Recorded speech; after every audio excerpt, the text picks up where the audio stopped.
حضرت سعدی فرماتے ہیں یہ اشعار تو اللہ تعالیٰ نے ہر شخص کی زبان پر جاری فرما دیے ہیں۔ تو سعدی فرماتے ہیں کہ بالغ الغلا بکمال ہی، محبوب آپ جو بلندیوں پہ پہنچے ہیں تو اپنے کمال کے ساتھ پہنچے ہیں۔ آپ کا کمال ہی اتنا تھا کہ آپ کو بلندیوں پہ جانا چاہیے تھا۔ اور کشفت دجا بجمال ہی، محبوب دنیا میں جتنے بھی اندھیرے دور ہوئے ہیں وہ آپ کے حسن کی وجہ سے دور ہوئے، آپ کے حسن کی برکت سے اندھیرے دور ہوئے۔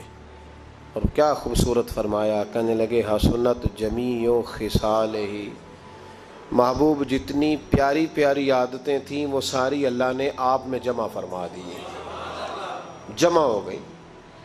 کوئی بھی ایسی خوبصورت عادت نہیں جو کسی کو باہر سے ڈھونڈنی پڑے، ساری اللہ نے اپنے نبی میں جمع فرما دی۔ فرمانے لگے بالغ العلا بکمال ہی، کشفت دجا بجمال ہی، حسنت جمیع خصال ہی۔ کہنے لگے اب میرا دل کرتا ہے کہ کہوں صلو علیہ وآلہ، محبوب آپ پر بھی درود ہو اور آپ کی آل پر بھی درود ہو۔ معراج نبی پاک علیہ السلام کا معجزہ ہے۔ معجزے کا لفظ اعجاز سے نکلا۔ معجزہ اس چیز کو کہتے ہیں جو عادتاً نہیں ہوتا، اس کی عادت نہیں ہوتی، روٹین نہیں ہوتی، وہ کبھی کبھار ہوتا ہے اور انسانی عقل کو عاجز کر دیتا ہے۔ انسان کی سمجھ میں وہ چیز نہیں آتی، انسان کی سمجھ میں تو اپنا آپ نہیں آتا، اپنا آپ نہیں اس کی سمجھ میں آتا۔ ڈھونڈتا پھرتا ہوں اے اقبال اپنے آپ کو، آپ ہی گویا مسافر، آپ ہی منزل ہوں میں۔ حضرت بایزید بستامی رحمۃ اللہ علیہ سے کسی نے کہا میں نے حضرت خواجہ بایزید بستامی کو ملنا ہے، تو فرمانے لگے 30 سال ہو گئے میں ڈھونڈ رہا ہوں، مجھے تو ملا نہیں، تو میں خود کو تلاش کر رہا ہوں، نہیں ملا، تجھے کیسے مل جائے؟ انسان کے وجود میں اللہ نے ایسی ایسی چیزیں پیدا کر دی ہیں جو اس کی اپنی سمجھ میں نہیں آتی کہ یہ کیسے ہو گیا، کس طرح کر کے یہ ممکن تھا۔ تو معجزہ، اعجاز اس چیز کو کہتے ہیں جو بظاہر انسان کی عقل میں نہ آئے۔ اب ہوتا کیا ہے کہ لوگ عقل کے گھوڑے دوڑاتے ہیں، تو جو چیز عقل سے ہے ہی باہر، عقل میں کیسے آئے گی؟ باہر ہے جو تمہاری عقل سے باہر ہے۔ دنیا میں بہت ساری ڈھیر ساری چیزیں ہیں جو ہماری عقل سے، میں کئی دفعہ اتنا ٹائم ضائع نہیں کرتا، میں تھوڑی سی کوشش کرتا ہوں کہ میں اس موبائل پہ ہی تھوڑی سی توجہ کر لوں کہ کیسے آخر آواز چلی جاتی ہے، اور یار بالکل ہی صحیح جاتی ہے۔ یہاں بیٹھ کر آپ لندن میں کسی کو میسج لکھیں اور میسج سینڈ کر کے پھر فوراً اس کو کال کر لیں کہ میرا پیغام پہنچ گیا، تو کہتا پہنچ گیا 1 منٹ میں۔ اب انسان کی بنائی ہوئی چیزیں، انسان کی جو اللہ نے عقل دی ہے، جب اس پر پوری عقل نہیں ہماری کام کرتی تو رب کریم کی قدرتوں پہ کیسے کام کرے گی؟ اکبر الہ آبادی کہنے لگے مولا تو دل میں تو آتا ہے پر دماغ میں نہیں آتا، میں جان گیا میرے مولا تیری پہچان یہی ہے، میں جان گیا ہوں میرے مولا تیری۔ لیکن ہماری قوم کا مسئلہ یہ ہے کہ آج لوگ حضور کی شانوں کے معاملے میں اڑ جاتے ہیں، حضور کی شانوں کے معاملے میں اڑ جاتے ہیں، بلا وجہ بحث کرتے ہیں۔ نبی پاک صلی اللہ علیہ وسلم کو اللہ نے 34 اور 35 مرتبہ معراج عطا فرمائی۔ بعض بزرگوں نے لکھا ہے کہ کچھ حضور نے خواب دیکھے، ایک دفعہ حضور ظاہری طور پر باقاعدہ تشریف لے گئے اور اس کا ذکر قرآن پاک نے فرمایا، کیونکہ قرآن مجید نے اسے خواب کہا نہیں، لہذا آج بھی کوئی شخص یہ جملہ کہہ سکتا، ہماری دفعہ تو کہتے ہو آیت دکھاؤ، تم دکھاؤ نا کس آیت میں لکھا ہے حضور خواب میں گئے تھے، دکھاؤ آیت، آؤ میدان میں۔ میں نے پچھلے جمعہ بھی کہا تھا کہ یہاں ہمیں سمجھا دو، یہاں پھر ہم سے سمجھ لو بھائی، خدا کے بندو، قرآن نے کہا سبحان الذی اسریٰ بعبدہ، پاک ہے وہ ذات جس نے اپنے بندہ خاص کو سیر کرائی، جس نے اپنے بندہ خاص کو من المسجد الحرام الی المسجد الاقصی، مسجد حرام سے لے کر مسجد اقصی تک۔ بات یہ ہے میرے عزیز، میں ٹھنڈے دل سے سوچنے کا عادی ہوں، تحمل بردباری سے آپ کو بھی دعوت فکر دیتا ہوں کہ 2 منٹ کے لیے ہم علامہ مولانا مفتی صاحب کی بات مان ہی لیتے ہیں کہ حضور خواب میں گئے تھے، تو خواب میں جانا تو اتنی بڑی بات ہی کوئی نہیں۔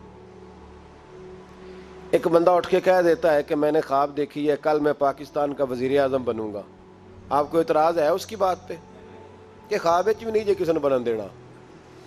بولیں تو صحیح نا یار، کوئی اعتراض ہے آپ کو؟ آپ کا کوئی بھائی اٹھ کے کہہ دے کہ میں وزیر اعظم ہوں، آپ کو کوئی شکوہ ہے؟ اعتراض ہوتا اس وقت ہے جب کوئی بندہ کہہ دے کہ میری آج ساری سیاسی پارٹیوں سے بات ہو گئی، ساری عوام نے اعلان کر دیا کل میں منتخب ہو جاؤں گا، تو لوگ اعتراض کریں گے کہ کوئی کرنے والی بات کر، یہ کیسے ہو سکتا ہے؟ ایک دن میں الیکشن بھی ہو جائے، ایک دن میں اسمبلی بھی بن جائے، ہو ہی نہیں سکتا۔ اس پر لوگ اعتراض کریں گے۔ اگر خواب کہے گا تو کوئی بندہ اعتراض کوئی نہیں، سمجھ آئی آپ کو؟ بھئی الیکشن کا پروسیس ہے، قوم منتخب کرے گی، پھر نمائندے اسمبلی میں جائیں گے، پھر وہاں ووٹنگ ہوگی، پھر وہاں الیکشن ہوگا، ایک پروسیس ہے۔ ایک دن میں کوئی چاہے بھی تو بن سکتا نہیں بن سکتا، تو وہ خواب کہے گا تو ہم کہیں گے ٹھیک ہے بن جا، ہماری طرف سے ساری دنیا کا بن جا، خواب کا تو مسئلہ ہی کوئی نہیں۔ اگر میرے رسول کریم علیہ السلام فرماتے کہ میں خواب میں گیا، تو ابو جہل کو کیا ضرورت تھی اعتراض کرنے کی؟ کہتا ٹھیک ہے جائیں۔ اگر حضور کہتے میں خواب میں گیا ہوں تو ابو لہب رٹا کیوں ڈالتا؟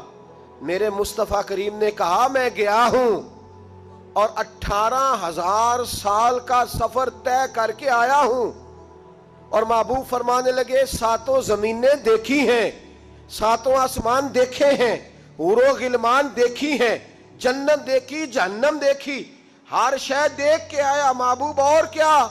تو محبوب فرمانے لگے میں نے تو اپنے رب کے جلوے بھی دیکھے ہیں، اس کے حریم خاص میں بیٹھا ہوں، اس سے باتیں ہوئی ہیں، اس سے گفتگو ہوئی ہے، اس نے میرے ساتھ بات کی، میں نے اس کے ساتھ کی، 18,000 سال کا سفر کیا ہے، پھر 50 نمازیں لی ہیں، پھر واپس آیا ہوں، پھر حضرت موسیٰ ملے ہیں، پھر 9 دفعہ گیا آیا ہوں، ایک دفعہ نہیں، کتنی دفعہ بولیے؟ آدم چشتی کہنے لگے ایسا کوئی محبوب کہیں ہوگا نہ کہیں ہے، بیٹھا ہے چٹائی پہ مگر عرش نشیں ہے۔ اور کیا خوبصورت فکرہ کہا، کہنے لگے تو جو چاہے تو ہر شب ہو مثال شب اسرا، تو اگر چاہے محبوب تو روزانہ اللہ میں راج کرا دے، تو جو چاہے تو ہر شب ہو مثال شب اسرا، تیرے لیے 2-4 قدم عرش بری ہے۔ کتنے قدم؟ بھئی بخاری مسلم میں پڑھتے ہو نا کہ حضور گئے اور آئے، یہاں جو بڑا مانتے ہیں نا وہ بھی اڑ جاتے ہیں، پتہ نہیں مسئلہ کیا ہے۔ ہم بھی کئی دفعہ سوچتے ہیں کہ تمہیں مسئلہ کیا ہے، حضور کی شان کی بات آتی ہے تو پاگل ہو جاتے ہو، او نادانو، وہ جی ٹھیک ہے جی مان لیا ہم گئے تھے پر خود نہیں گئے، جبریل لے کے گئے تھے۔ تو میں نے کہا وہ جو 9 دفعہ دوبارہ گئے آئے تھے وہاں تو حضرت جبریل کا ذکر ہی کوئی نہیں، وہ جو 9 دفعہ حضور گئے اور 9 دفعہ دوبارہ واپس آتے رہے جاتے رہے، اصل میں نا آپ کو پتہ نہیں یہ بدتمیزیاں کتنی کرتے ہیں یہ لوگ، دل نہیں چاہتا، لیکن جب ایسا فضول اعتراض کرتے ہیں تو پھر مجبوری بنتی ہے بات کرنا۔ ایک شخص کہنے لگے جی اگر معاذ اللہ حضور کو پتہ ہوتا 5 ہی کرانی ہے تو پہلے جا کے پہلی دفعہ ہی کہتے یا اللہ 5 کر دے، اگر علم غیب ہوتا تو پہلے ہی 5 کرا لیتے۔ تو میں کہتے تو ڈائریکٹ اللہ تے اعتراض کرتا ہے، انہوں پتہ ہوندا کہ نبی پاک 9 بار ہی ہونا ہے تو پہلے ہی نہ 5 کر چھڑدا، پھر ادھر بھی اعتراض ہو گیا۔ میری بات کی سمجھ آ رہی ہے؟ اللہ کو پتا تھا کہ نہیں؟ بولے نا یار، پتا تھا نا۔ تو رب کریم جب پہلی دفعہ حضور گئے تھے تو کہہ دیتا محبوب یہ کوئی نہیں پڑھیں گے 50، 5 کرا لے۔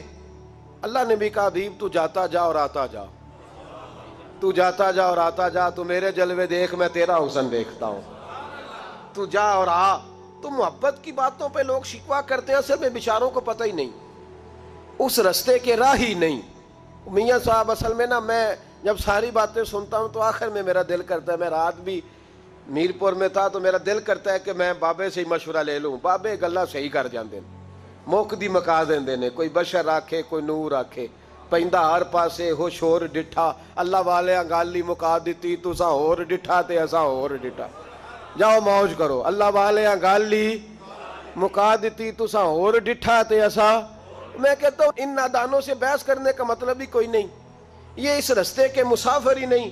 اور میاں صاحب نے ہمیں کہا تھا کہ خاصاں دی گل آما آگے نہیں مناسب کرنی۔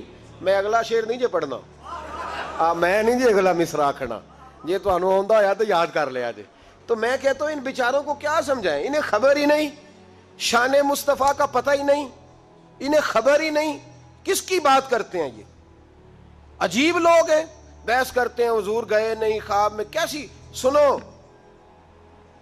امام جلال الدین سیوطی نے حدیث لکھی ہے، ایک شخص نے آ کے نبی پاک سے کہا حضور ابو بکر صدیق کی کوئی بات تو سنائیں، کیا مقام ہے، حضرت ابو بکر صدیق کے بارے میں بتائیں. اس نے حضرت ابو بکر صدیق کے بارے میں پوچھا تو نبی کریم فرمانے لگے اگر جبریل امین 950 سال شان بیان کرے تو میرے عمر کی شان نہیں ختم ہوتی.